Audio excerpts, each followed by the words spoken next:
I understand the significance of a nominal consideration which is given for the purpose of avoiding paying ad valorem stamp duty, a deed of transfer, a negotiable instrument, and a negotiable security, among which last British government securities take a premier place. A form of indemnity is used in connection with the loss of documents and in other matters. Sometimes I have to write on a check, refer to drawer, and occasionally a check is not honored without the written authority of the drawer or the advice to cancel the check is received. I have to pay particular attention to a not negotiable check.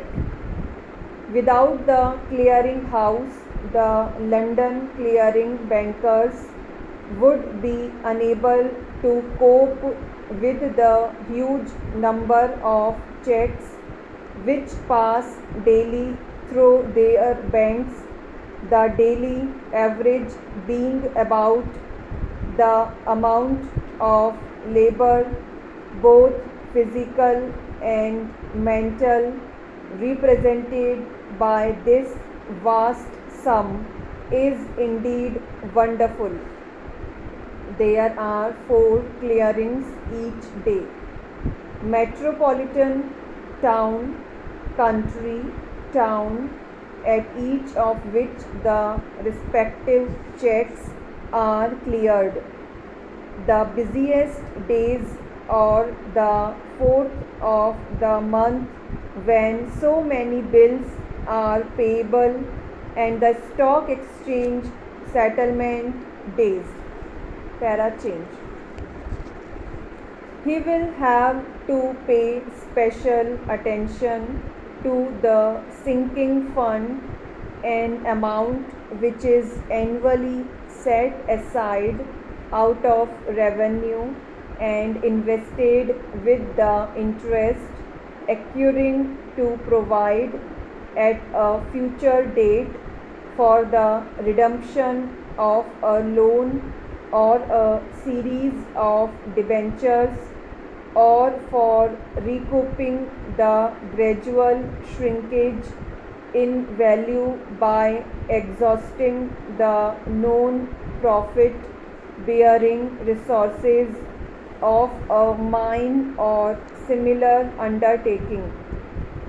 When taking up stocks and shares, he will of course be influenced by interim dividends and whether the stocks and shares are cum dividend or ex dividend, and in some cases, after much trouble and some worry, he may receive a letter of regret. In the case of companies being floated, he must notice if the stock exchange is giving a special settlement. Certainly, the investment of money so as to produce a satisfactory return is no easy matter, and whether convertible gold bonds or guaranteed preference shares are held, it is necessary to exercise the greatest caution.